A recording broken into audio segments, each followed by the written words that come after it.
哇！家長們，呢本書實在太好啦，入邊嘅內容呢，一定幫到你哋啊！唔好亂幫小朋友啦，原來幫手同埋協助係差好遠㗎，一唔小心呢，你剝削咗佢哋成長嘅機會。幫手呢係細路本身佢自己識做一樣嘢嘅，譬如佢哋本身識着鞋㗎嘛，你嫌佢慢，直接去幫佢着咯喎。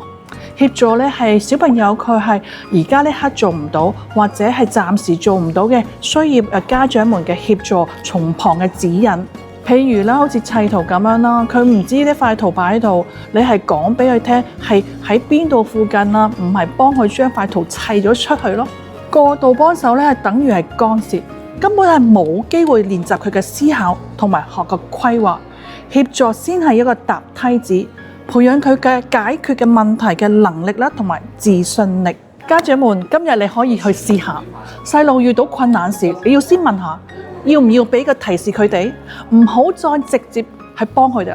你係邊一種類嘅家長？喺評論區同我傾下。